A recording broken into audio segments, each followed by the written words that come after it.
What happens when the world around you seems too silent and the only voice left is your own? How do you find strength within yourself when everything around you seems to be falling apart? These are questions many of us face at some point in life, especially after a significant loss or during periods of profound loneliness. The pain of grief doesn't just distance us from the people we love, it can also alienate us from ourselves. It's as if, by losing someone important, we've also lost a part of who we are. And in that empty space, we often feel invisible, ignored, and completely alone. The loneliness following a major loss can be overwhelming. Often, we expect others to validate us, see us, and understand us. But what happens when that validation doesn't come? When the people around us seem distant or unable to grasp the depth of our pain? In those moments, we're forced to look inward and ask, can we find strength within ourselves? Can we learn to validate our own emotions, even when the world seems indifferent? The pain of grief is universal, but it's also deeply individual. Each person experiences loss in their own unique way. Some cry openly, while others keep their sorrow hidden. However, regardless of how we express our sadness, there's something we all share, the sense of emptiness that arises when someone significant ceases to exist in our lives. This void can manifest in various ways. Perhaps you feel that your emotions are being ignored by those around you, or maybe you feel that your pain isn't significant enough to be acknowledged. These feelings can lead to emotional loneliness, making it even harder to cope with the loss. But why is it so difficult to find validation in moments of pain? Partly because we live in a society that often minimizes emotional suffering. We're taught to be strong and move on without truly processing our emotions. When we're in the midst of grief, this can make us feel even more isolated. The people around us may try to help, but often their words, even when well-intentioned, end up sounding hollow. Phrases like "it'll pass" or "you need to be strong" can make us feel that our pain is invalid, that it doesn't matter. And when this happens repeatedly, we begin to internalize this message as a truth about ourselves. However, it's precisely in these moments of emotional isolation that we can discover an untapped power within us. Self-validation emerges as a light in the darkness, allowing us to recognize our emotions without depending on the approval or understanding of others. Self-validation doesn't mean ignoring external support or pretending we don't need others. On the contrary, it's about learning to honor our own emotions, even when they're not understood by those around us. It's about recognizing that our pain is real, that our experiences have value, and that we're capable of supporting ourselves when no one else can. But how do we begin this journey of self-validation? How do we learn to trust our own voice when everything around us seems uncertain? For many people, this process begins with accepting that pain is a natural part of life. We can't avoid loss, but we can choose how we deal with it. We can choose to open ourselves to the pain instead of trying to avoid it. We can choose to listen to our emotions instead of silencing them. And we can choose to seek authentic connections even when we feel alone. Imagine someone who has lost a loved one and feels that no one around them understands their pain. They might start writing letters to the person who passed away, expressing everything they never had the chance to say. This simple act of writing can help them validate their emotions and begin to heal their pain. Or consider another person who, after losing a close friend, decides to join a local support group. By sharing their story with others who have gone through similar experiences, they find a sense of belonging and validation that was missing in their life. These examples show that even in the most difficult moments, there are ways to find strength within ourselves. But to do this, we need to be willing to look inward and face our pain head-on. We need to be willing to ask ourselves, who am I without this person I lost? What remains of me now? And perhaps most importantly, How can I rebuild my life in a way that makes sense again? Imagine for a moment that you're in a boat in the middle of a vast ocean. The sky is dark and the waves are high and relentless. You feel completely alone with no land in sight. But then you notice there's an oar beside you. This oar represents your ability to self-validate, the power to row toward the light, even when everything seems lost. Of course, you might wish for someone else to appear and help you, but while you wait, you have the choice to use the oar, to move forward, even if slowly, toward calmer waters. Take a deep breath now. Think about the last time you felt you needed external validation to move forward. What does that reveal about your emotional needs?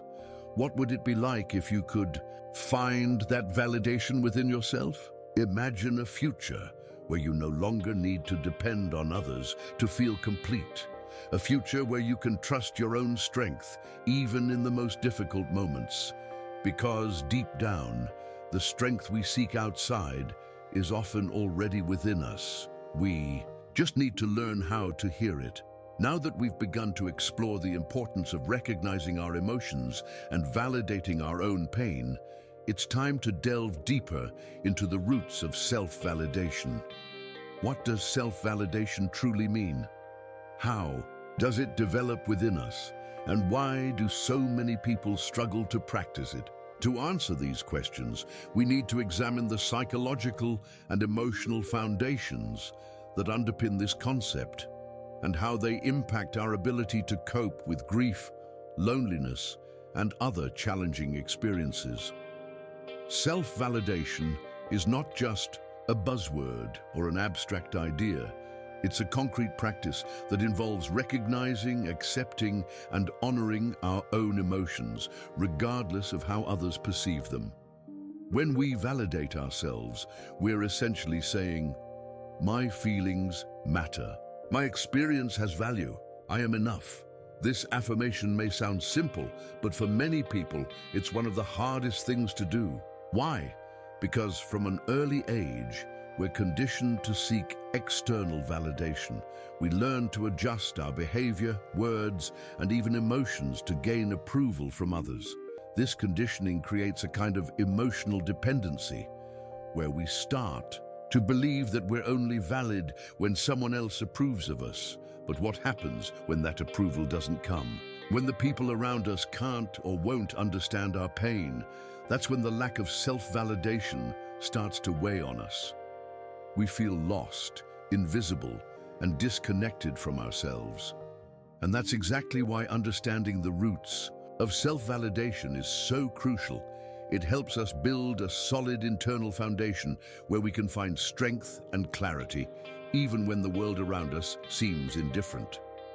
To begin, let's explore some of the underlying causes that make self-validation so difficult for many people.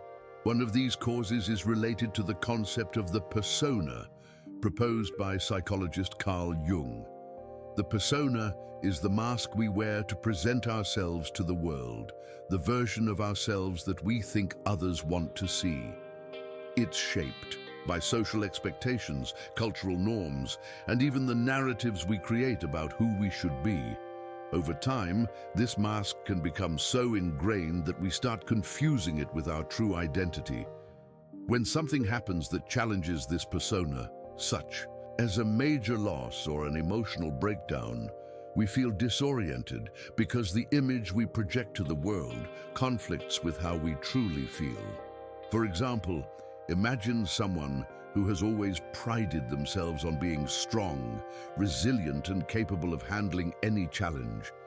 Perhaps this person has been praised throughout their life for their ability to never give up. But when they face a devastating loss, they discover that they can't maintain this facade of strength. Instead, they're consumed by a deep sadness they don't know how to express. Without a foundation of self-validation, this person may start questioning their own worth, thinking, "If I can't be strong now, who am I?" This internal conflict can intensify the pain of grief, making it even harder to move forward. But here's the good news. The persona doesn't define who you really are. It's just a superficial layer, a construct that can be re-examined and adjusted. Beneath that mask lies your true essence, the part of you that is authentic, vulnerable, and deeply human. And it's in this essence that self-validation finds its roots. When we learn to connect with this part of ourselves, we start freeing ourselves from external expectations and recognizing our intrinsic value. Let's explore this further with a fictional story. João was a 50-year-old man who had always prided himself on his independence. He built a successful career, raised a close-knit family, and never hesitated to help others. To everyone around him, he was the epitome of strength and stability. However, when his wife unexpectedly passed away, João felt his world crumble. For the first time in his life, he found himself unable to be strong.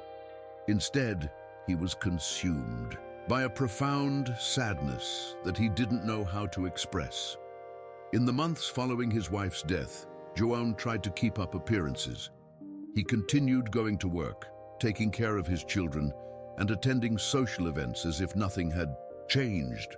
But deep down, he was struggling to maintain his persona intact. Every forced smile was a mask covering his real pain. And every time someone said, "You're so strong," he felt a growing weight in his chest because he knew it wasn't true. He didn't feel strong. He felt lost, fragile, and completely disoriented. It was then that João decided to seek help. He started attending a support group for people who had lost loved ones. At first, he resisted sharing his emotions, fearing that others would judge him for not being strong enough. But as he observed other group members speaking openly about their pain, he realized something important. Everyone there was facing the same struggle. No one was trying to be perfect or hide their weaknesses. On the contrary, they were supporting each other, celebrating both their vulnerabilities and their small victories. Inspired by this experience, João began reflecting on his own persona. He realized that throughout his life, he had used his strength as a way to protect himself, not just from others, but also from himself. He feared that if he showed his weaknesses, he would be rejected or seen as less valuable. But by confronting this belief, he began to realize that his vulnerability didn't make him weak. On the contrary, it was proof of his humanity. And by embracing this part of himself, he began to feel a lightness he hadn't experienced in a long time. This journey of João illustrates something fundamental. Self-validation begins when we stop hiding behind our personas and start connecting with our true essence. This doesn't mean we should completely abandon the persona. It serves an important purpose in our interaction with the world. But it does mean that we need to learn to balance this mask with our inner authenticity. When we can do this, we start freeing ourselves from the constant need for external approval. To help you explore this in your own life, let's introduce some key concepts from analytical psychology, such as the shadow and the self. The shadow, another term coined by Carl Jung, refers to the parts of ourselves that we repress or deny because they don't align with the image we want to project to the world. These parts can include emotions like anger, jealousy, fear, or even personality traits that we consider undesirable. Ignoring the shadow doesn't make it disappear. On the contrary, it continues to influence our thoughts and behaviors in unconscious ways, often manifesting as anxiety, frustration, or interpersonal conflicts. The process of integrating the shadow is an essential part of self-validation. When we recognize and accept these repressed parts of ourselves, we start feeling more whole and authentic. For example, imagine someone who has always prided themselves on being peaceful and avoiding conflict at all costs. This person might discover, upon exploring their shadow, that there's a part of them that feels anger and wants to express their opinions more assertively. By acknowledging and accepting this anger, they can begin to communicate their needs in a healthier way, rather than repressing them and then exploding uncontrollably. Another important concept is the self, which Jung describes as the unifying center of our personality, the part that connects us to the totality of who we are. The self represents the balance between conscious and unconscious, between light and shadow. When we align with the self, we experience a sense of purpose and integrity. This doesn't mean we'll never face challenges or conflicts, but rather that we'll have an internal compass that guides us through emotional storms. But how do we access the self? How do we integrate our shadow and connect with our deepest essence? One of the most powerful tools for this is introspection. Introspection involves looking inward in an honest and compassionate way, without judgment or criticism. It's like opening a door to the unknown, allowing yourself to explore the parts of you that usually remain hidden. Let's revisit Joan's story to illustrate this. After realizing that his persona of strength was a barrier to his authenticity, Joan began dedicating time every day to connect with himself. He adopted a simple yet powerful practice, sitting in silence for 15 minutes, closing his eyes and asking himself, "How am I feeling right now?" At first, he encountered resistance. His mind was full of distractions, and he caught himself trying to avoid his most difficult emotions. But over time, he began to notice patterns in his thoughts and feelings. He realized that while trying to maintain his persona of strength, he had been repressing a tremendous amount of sadness and fear. By allowing himself to feel these repressed emotions, Joan began to feel lighter. He realized that his pain wasn't something to be fought against or avoided, but rather something to be honored and understood. And by doing this, he began to access aspects of himself that had been neglected for years: his creativity, his sensitivity, and his capacity to love deeply. This process of introspection can be applied by anyone, regardless of their current situation. Here are some questions you can use to guide your own practice of introspection. What emotions am I feeling right now? Am I willing to name them and validate them? Are there parts of me that I'm trying to hide or deny? What might they be trying to tell me? How is my persona, the mask I show the world, helping or limiting me? What can I learn about myself by exploring my vulnerabilities? Take a deep breath now. Imagine yourself in a safe space where you can be completely honest with yourself. What emotions arise when you allow yourself to look inward? Don't rush. Let the answers come naturally, without pressure or judgment. In addition to introspection, another powerful tool for cultivating self-validation is reflective writing. Just as Maria did with her journal, you can use writing as a way to explore your emotions and thoughts more deeply. Writing not only helps organize your ideas, but also creates a tangible record of your emotional journey. By revisiting your notes weeks or months later, you may notice patterns and progress that you hadn't noticed before. To get started, try this simple exercise. Dedicate 10 minutes each day to writing freely about how you're feeling. Don't worry about grammar, coherence, or logic. Simply let the words flow. If you feel stuck, start with phrases like, "Today I'm feeling," "I'm afraid of," or "I wish I could." As you deepen this practice, you can begin to explore broader themes, such as your values, your dreams, and your greatest sources of meaning. These tools, introspection and reflective writing, are just the beginning. There are many other practices that can help you strengthen your self-validation, such as meditation, positive self-talk, and connecting with nature. Each of them offers a unique way to reconnect with your essence and recognize your intrinsic worth. But remember, self-validation is not something that happens overnight. It's an ongoing process that requires patience, compassion, and courage. There will be days when you feel strong and confident, and others when you may doubt yourself. That's normal. The important thing is to keep moving forward, one step at a time. Before concluding this block, I'd like to leave you with a historical quote to inspire your journey. Carl Jung, whose ideas we explored here, once said, "Until you make peace with your shadow, it will be your greatest enemy." This reminds us that by embracing all parts of ourselves, including those we'd rather ignore, we can transform our pain into strength and our vulnerability into power. Now, think again about your own life. What parts of you are still waiting to be seen and validated? How can you begin to integrate your shadow and connect with yourself? Remember, you already possess all the strength you need within you. All that remains is to learn how to hear it.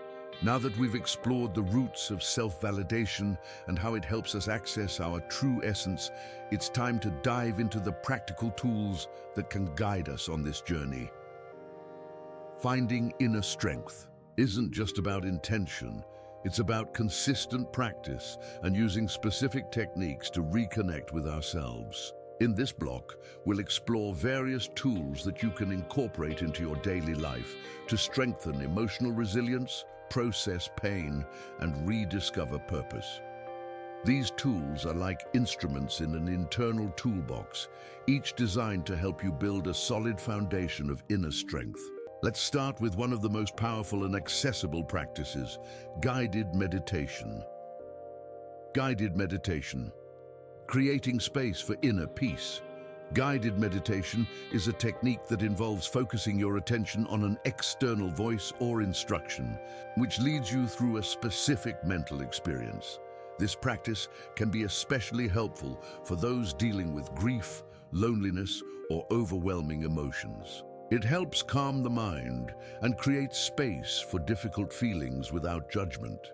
Meditation doesn't eliminate the pain, but it offers a way to observe it from a gentler, more compassionate perspective. Imagine yourself sitting in silence, closing your eyes, and allowing a soothing voice to guide you on an inner journey. Perhaps the voice asks you to visualize a safe place, like a tranquil beach or a serene forest. As you focus on this image, your breathing begins to slow, and your mind enters a state of calm. This mindful presence allows you to observe your emotions without fully identifying with them. Instead of thinking, "I am sad," you begin to notice, "I'm feeling sadness right now." This subtle shift in perspective can make a significant difference in how you process your pain. But how do you start practicing guided meditation? For many people, the first step is finding a reliable guide, whether it's a meditation app, an online video, or even an in-person instructor. There are free and paid resources available, depending on your preferences and needs. Some of the most popular apps include Headspace, Calm, and Insight Timer, which offer guided meditations specifically designed to address grief, anxiety, and self-compassion. Let's explore this with a fictional story. Anna was a 35-year-old woman struggling to cope with the death of her father. She felt overwhelmed by her pain and couldn't find peace in her mind. Whenever she tried to relax, flashes of memories and negative thoughts invaded her consciousness. A friend suggested she try guided meditation, and Anna decided to give it a chance. At first, Anna found it difficult to concentrate. Her mind was full of distractions, and she caught herself judging her inability to meditate correctly. But over time, she began to realize that meditation wasn't about achieving a perfect state of calm, but rather about creating space for her mind to settle gradually.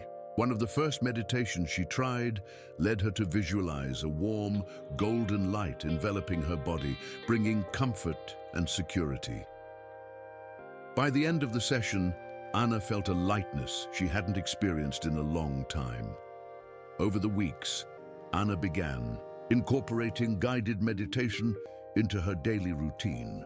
She discovered that by setting aside 10 to 15 minutes in the morning, she could face the day with more clarity and serenity. Additionally, she noticed that her relationship with pain had changed.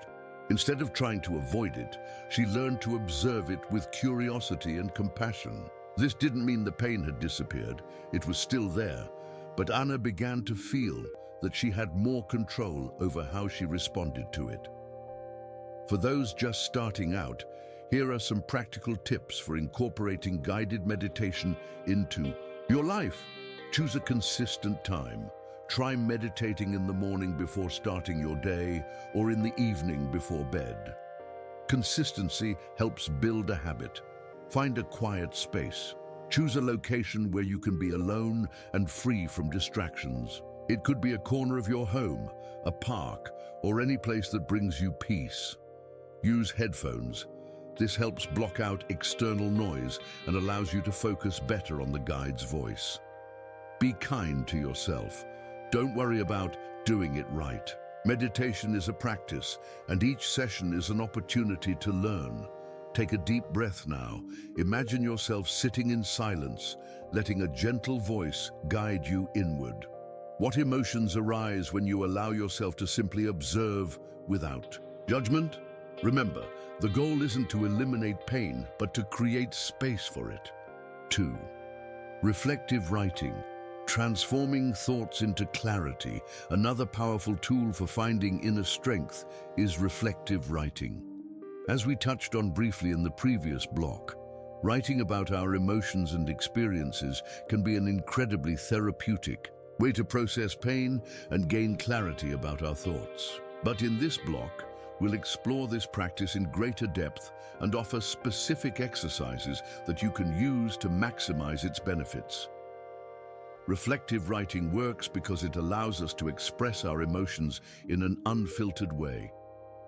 When we write, we don't have to worry about what others will think or how we'll sound. We can be completely honest with ourselves, putting on paper everything that's happening in our minds and hearts. This process not only helps release repressed emotions, but also gives us the opportunity to examine our thoughts in a more objective way. For example, imagine someone facing a major loss and feeling that their pain is unbearable. By writing about their experience, they might begin to notice patterns in their thoughts and feelings. Perhaps they discover that their sadness is closely tied to feelings of guilt or regret. Or maybe they realize that their anger is masking a deep sense of helplessness. By naming these emotions and tracing their connections, they can begin to understand themselves better. Let's revisit Maria's story, which we introduced earlier. After beginning to write in her journal, Maria realized that her pain was rooted in two main emotions: guilt and fear. She felt guilty for not spending more time with her mother before her death and feared she would never feel happiness again. By writing about these emotions, Maria began to notice that they were natural and human. She wasn't alone in her feelings. Many people who face similar losses experience comparable emotions. In addition, reflective writing helped Maria identify small victories along her journey. For example, she wrote about a day when she managed to smile genuinely while remembering a happy memory with her mother. That moment, though brief, reminded her that happiness was still possible, even amidst the pain. By documenting these moments, Maria created a record of progress that she could revisit whenever she felt hopeless. To begin your own practice of reflective writing, try the following exercises. Letters to the past or future. Write a letter to your past self, offering comfort and wisdom. Or write a letter to your future self, expressing hope and encouragement. Gratitude journal. Every day, write down 3 things you're grateful for. Even in difficult times, finding something to be thankful for can shift your perspective. Emotion. Exploration. Choose a specific emotion you're feeling, such as sadness, anger, or fear, and write freely about everything that comes to mind regarding it. Don't censor yourself, just let the words flow. Take a deep breath now. Imagine yourself holding a pen and notebook, ready to explore your soul. What emotions surface when you allow yourself to write without filters? Remember, reflective writing doesn't have to be perfect. The important thing is the process, not the product. Spiritual connection. Finding strength in something greater. Another powerful tool for finding inner strength is spiritual connection. Regardless of your religious or philosophical beliefs, many people find comfort and guidance in connecting with something greater than themselves. This connection can take many forms. It could be a universal force, a divine being, nature, or even the concept of unconditional love. Spiritual connection is particularly helpful during times of grief, as it reminds us that we are part of something larger. When we lose someone important, it's easy to feel isolated and disconnected. But by seeking a spiritual connection, we can find a sense of belonging and meaning that transcends our individual pain. For example, imagine someone facing a major loss, deciding to visit a temple, church, or other sacred space. Upon entering, they might feel a sense of peace and reverence that goes beyond words. Perhaps they pray, meditate, or simply sit in silence, allowing the energy of the place to envelop them. This experience can be profoundly transformative, helping them feel that they are not alone in their journey. Let's explore this with a fictional story. Carlos was a 60-year-old man who had lost his wife of many years. He wasn't religious, but he felt a deep need to find some kind of meaning in his pain. One day, he decided to take a walk in a nearby forest, seeking comfort. In nature, as he walked, he began to notice the beauty around him, the sound of birds, the smell of trees, the feeling of the wind on his face. This simple experience helped him feel that he was part of something greater, a natural cycle of life, death, and renewal. Over the months, Carlos began incorporating this practice into his routine. He started taking regular walks in the forest, using this time to reflect on his life and his loss. He also began reading books on spirituality and philosophy, seeking insights that could help him better understand his journey. This search for spiritual connection didn't eliminate his pain, but it gave him a sense of purpose and meaning that helped him move forward. For those who wish to explore their spiritual connection, here are some practical suggestions. Nature walks. Set aside time to walk outdoors, observing the beauty and complexity of the natural world. Spiritual gratitude. Dedicate a few minutes each day to thank a universal force or divine being for your blessings. Inspiring reading. Explore philosophical, poetic, or spiritual texts that resonate with you. Personal rituals. Create rituals that hold meaning for you, such as lighting a candle in honor of someone you've lost. Take a deep breath now. Imagine yourself seeking connection with something greater than yourself. What practices or spaces might help you feel part of something larger? Other tools. Positive self-talk and nature connection. In addition to the practices we've discussed, there are other tools that can help you find inner strength. One of them is positive self-talk, the practice of replacing negative thoughts with constructive affirmations.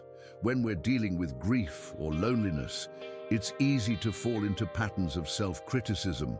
We might blame ourselves for not being strong enough, for not doing something differently, or for failing to overcome our pain. Positive self-talk helps interrupt these patterns and encourages us to treat ourselves with more compassion. For example, imagine someone who is feeling overwhelmed by pain and tells themselves, "I'll never get through this." By recognizing this thought, they can choose to replace it with a gentler affirmation, such as, "I'm doing my best, and that's enough." This simple change can have a profound impact on their perspective and emotional well-being. Another powerful tool is connecting with nature. Just as Carlos found comfort in his forest walk, many people discover that being in contact with nature helps calm the mind and nurture the spirit. Whether it's a walk in the park, tending to plants at home, or simply gazing at the night sky, nature reminds us of our connection to something greater. Before concluding this block, I'd like to leave you with a historical quote to inspire your journey. Viktor Frankl, a psychiatrist and Holocaust survivor, once said, "When we are no longer able to change a situation, we are challenged to change ourselves." This reminds us that even in the most difficult moments, we have the power to choose how we respond to our pain and find meaning in our journey. Now, reflect again on your own life. What tools can you start incorporating today to strengthen your inner strength? Remember, every small step you take towards self-validation and connection with yourself is a step toward transformation. Now that we've explored practical tools for finding inner strength, it's time to address one of the most transformative aspects of the healing journey, reconnection. Reconnection is a dual process. It involves both reconnecting with yourself and reconnecting with the world around you. After a significant loss or period of loneliness, many people feel disconnected not only from their own emotions but also from others, communities, and even a sense of purpose in their lives. In this block, we'll delve deeply into how to rebuild these connections in an authentic and meaningful way. This process of reconnection doesn't happen linearly. At times, you may feel like you're moving forward, while at other moments, it may seem like you're taking steps backward. That's completely normal. What's important is understanding that reconnection is an ongoing journey, full of discoveries, challenges, and ultimately, profound rewards. Let's begin by exploring how to reconnect with yourself, because without this solid foundation, any attempt to reconnect with the world may feel superficial or unfulfilling. Reconnecting with yourself, rediscovering who you are. The pain of grief and loneliness often leads us to question who we really are. When we lose someone significant in our lives, it can feel like we've also lost a part of our identity. For example, perhaps you defined yourself by your relationship with that person as a child, partner, or friend. Without that connection, you may feel lost, as if you're wandering without a clear sense of who you are now. But here's the truth, you're still here. And although your identity may have shifted, that doesn't mean it has been erased. On the contrary, this change offers a unique opportunity to rediscover parts of yourself that may have been neglected or forgotten over time. Reconnecting with yourself is about recognizing that you are a multifaceted person with interests, passions, and qualities that exist independently of your losses. One of the most effective ways to start this process of reconnection is by exploring hobbies or activities that you once loved but may have set aside. Perhaps you abandoned painting, music, sports, or another form of creative expression because you thought you didn't have the time or energy. Now, however, might be the perfect time to revisit those activities. They not only help fill the emotional void, but also allow you to reconnect with parts of yourself that bring joy and satisfaction. Let's explore this with a fictional story. Laura was a 42-year-old woman who had lost her husband in a tragic accident. In the months following his death, she felt like her life had lost all meaning. She could barely get out of bed, let alone think about doing something that would bring her happiness. But one day, while organizing her husband's room, she found an old box of colored pencils and sketchbooks that he had bought for her years ago. He had always encouraged her to start drawing again, but Laura never thought she had enough talent. Moved by a mix of nostalgia and curiosity, Laura decided to give it a try. She started sketching small, simple drawings. Nothing elaborate, just shapes and patterns that came to mind. At first, she did it just to pass the time, but soon she realized that the act of drawing helped her relax and feel more present. Over time, she began creating more complex pieces, expressing her emotions through colors and forms. This creative process became a form of therapy, allowing her to process her pain while rediscovering a part of herself that had been dormant for years. In addition to revisiting old hobbies, another powerful way to reconnect with yourself is by exploring new interests. Maybe there's something you've always wanted to try, but never had the courage to pursue. It could be learning a new language, practicing yoga, cooking different dishes, or even traveling to places you've always dreamed of visiting. These experiences not only expand your horizons, but also help you build a new narrative for your life, one that includes the pain but isn't defined by it. For those beginning to explore reconnection with themselves, here are some practical suggestions. Try something new, enroll in a class, workshop, or online course that sparks your curiosity. Create a daily ritual. Dedicate a few minutes each day to doing something that brings you joy, such as reading, meditating, or walking. Revisit personal goals. Think about things you'd like to achieve in the coming months or years. These goals can be small, like learning a new skill, or larger, like changing careers or traveling the world. Practice self-compassion. Remember that it's normal to feel lost or confused during this process. Be gentle with yourself and celebrate every small victory. Take a deep breath now. Imagine yourself rediscovering parts of yourself that you've forgotten or neglected. What activities or interests arise when you allow your mind to explore freely? Remember, reconnecting with yourself is a process, and every step you take in that direction is a step toward healing. Reconnecting with others. Building authentic relationships. After beginning to reconnect with yourself, the next step is to reconnect with others. During times of grief or loneliness, many people isolate themselves, believing that no one can truly understand what they're going through. While it's natural to seek space to process your emotions, prolonged isolation can intensify feelings of disconnection and emptiness. The key to overcoming this is seeking authentic relationships, those based on vulnerability, mutual respect, and deep understanding. Authentic relationships aren't about quantity, but quality. It doesn't matter how many people are around you. What matters is whether those people truly see, hear, and accept you for who you are.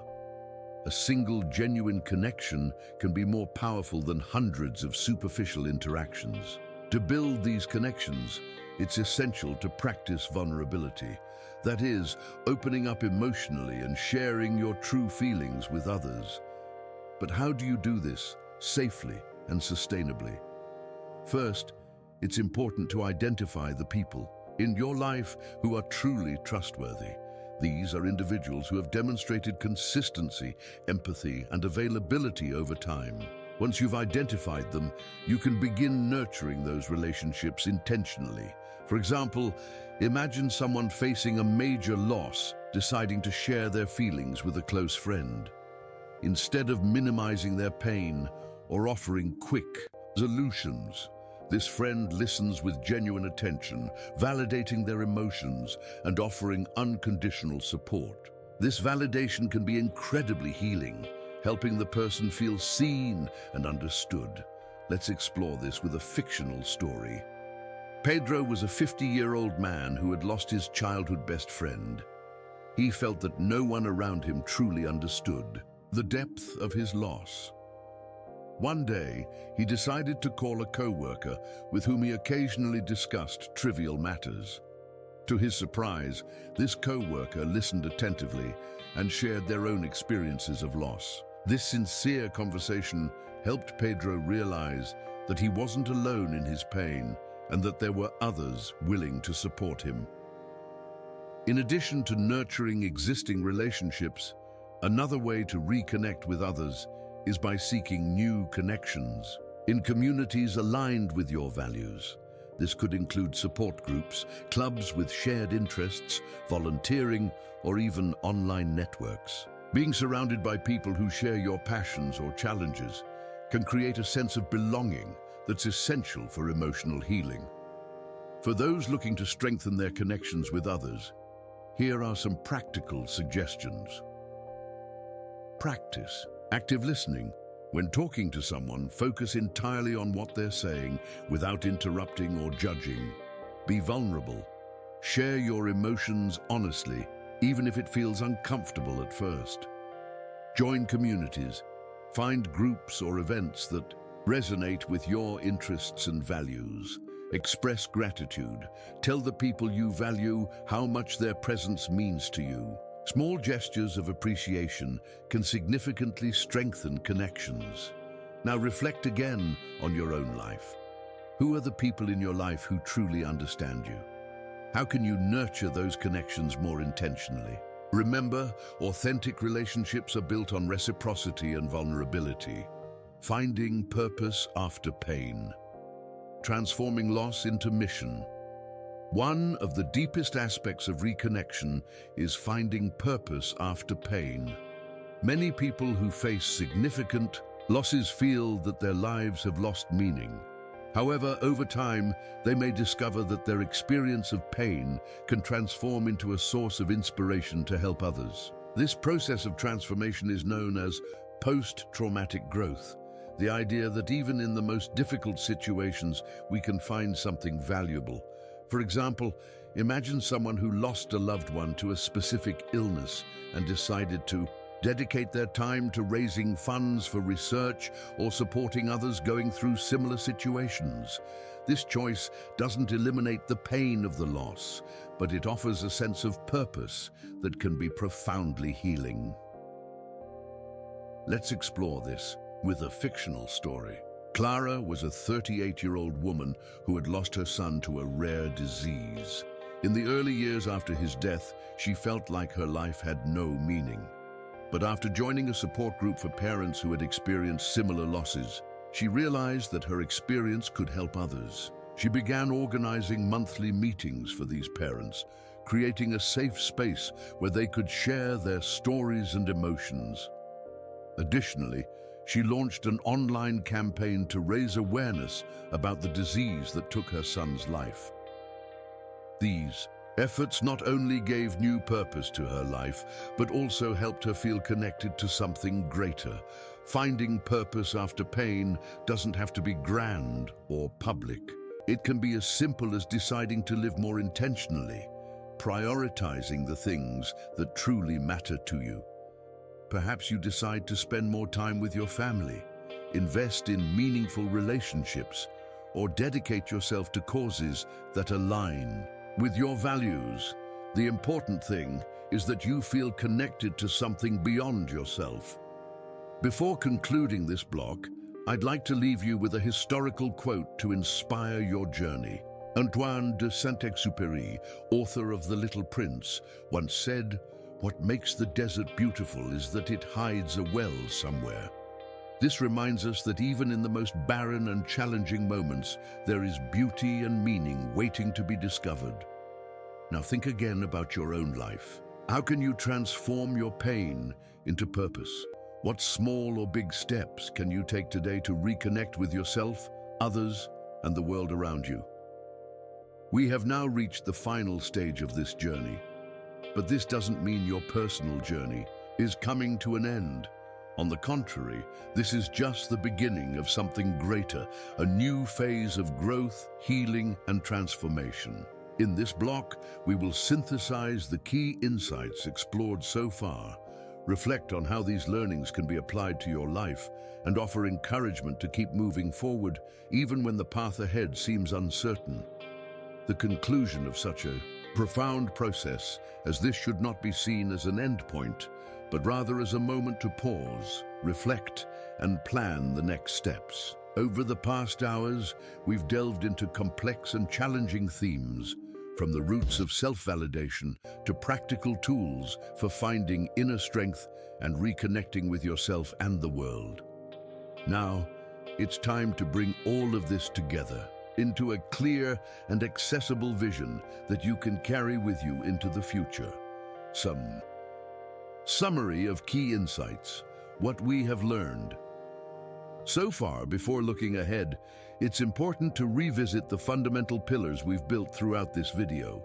Each block was carefully designed to help you face the pain of grief, loneliness, and disconnection in a more conscious and compassionate way. Let's summarize the key insights from each step. Introduction. The pain of grief and the search for self-validation. We began by acknowledging that the pain of grief and the feeling of invisibility after a significant loss are universal human experiences, yet deeply individual.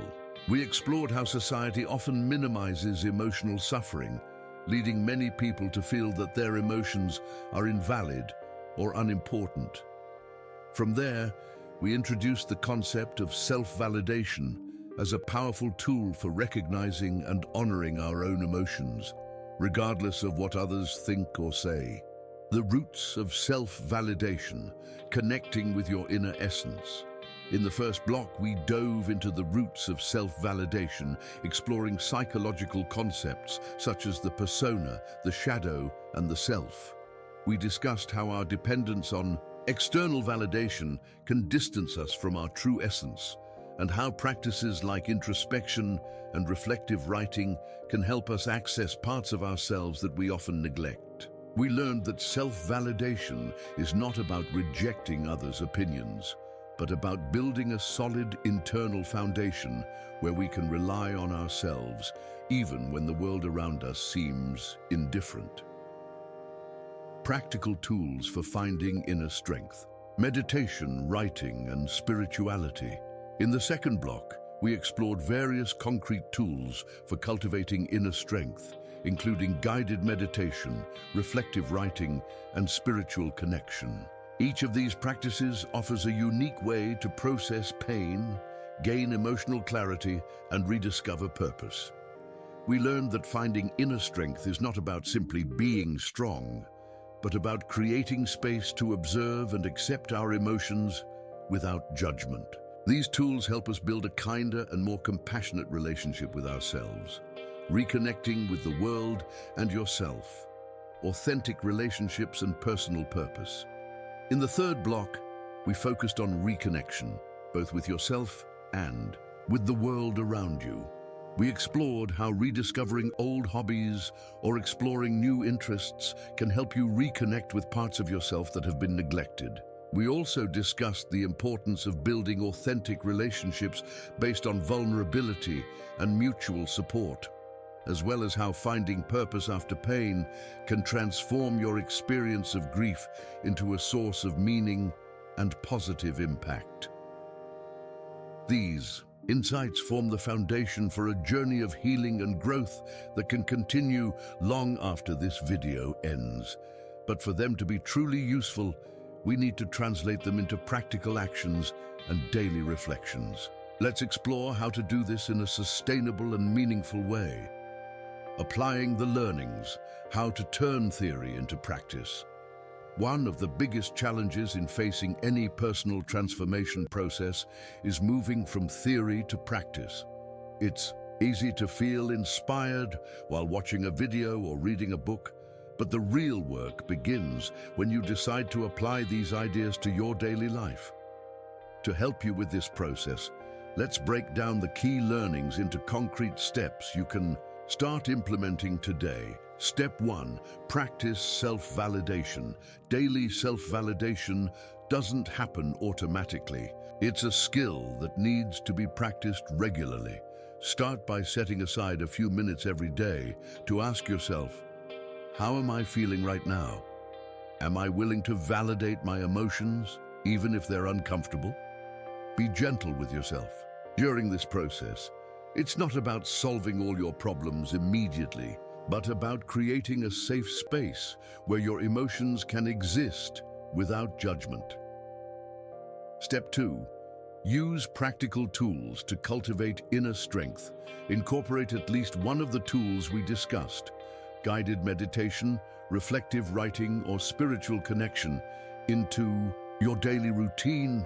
For example, you could start with 5 minutes of meditation in the morning or write 3 sentences at the end of the day about what you felt and learned. These small practices may seem simple, but over time, they have the power to transform your relationship with yourself and the world. Step 3. Reconnect with your passions and interests. If you've realized that you've abandoned hobbies or activities that once brought you joy, now is the time to pick them up again. Dedicate a few hours a week to exploring something that inspires you, whether it's painting, cooking, dancing, or playing sports. At the same time, don't be afraid to try new things. You might discover a passion you never imagined having. Step 4. Nurture authentic relationships. Identify the people in your life who truly understand and value you. Make a conscious effort to nurture these connections, whether through deeper conversations, shared moments, or simple gestures of gratitude. At the same time, consider seeking out new communities or groups that resonate with your values and interests. This can be especially helpful if you feel isolated or disconnected. Step 5. Find purpose in your journey. Think about how your experience of pain can transform into something meaningful. Perhaps you decide to help others going through similar situations, whether through volunteering, mentoring, or personal initiatives. Or maybe you choose to live more intentionally, prioritizing the things that truly matter to you. The important thing is that you feel connected to something greater. Emotional and inspirational message. You already possess all the strength you need. I want to leave you with a final message that I hope will stay with you long after this video ends. Throughout this entire journey, we've talked about how to find inner strength, reconnect with yourself and the world, and transform your pain into purpose. But here's the most important truth of all. You already possess all the strength you need within you. Often, we feel lost or helpless because we're searching outside for something that already exists inside us. We're taught to seek external approval, to depend on others to feel complete, or to follow standards that don't always align with who we truly are. But the real strength, the kind that allows us to face grief, loneliness, and life's challenges, is already present in our hearts. It may be buried under layers of pain, doubt, and external expectations, but it's there, waiting to be discovered. Remember Maria, João, Ana, Carlos, Pedro, and Clara, the fictional stories we shared throughout this video. Each of them faced enormous challenges, but they also discovered that the strength they were seeking had been within them all along. They just needed to learn how to access it, listen to it, and trust it.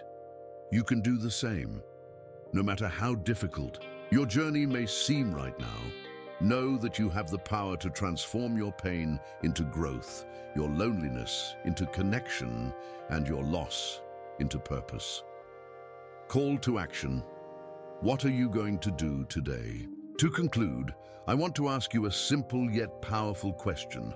What are you going to do today to take the next step in your journey? It doesn't have to be something grand or dramatic. It could be as simple as setting aside 5 minutes to meditate, writing a letter to yourself, or calling someone you love. The important thing is that you do something, a small step that moves you toward healing and growth. And if this video touched your heart, share your story in the comments. How did you find strength within yourself? How are you reconnecting with the world and with yourself? Together, we can inspire each other to continue this journey of healing and transformation. I'll leave you with a historical quote that encapsulates everything we've discussed so far. Mahatma Gandhi, whose wisdom transcends generations, once said, "Strength does not come from physical capacity. It comes from an indomitable will." This reminds us that true strength is not about what we can achieve externally, but about the internal determination to keep moving forward, even when the path is difficult. Take a deep breath now. Imagine yourself taking the next step in your journey. You are not alone. You already possess all the strength you need. All that remains is to trust it.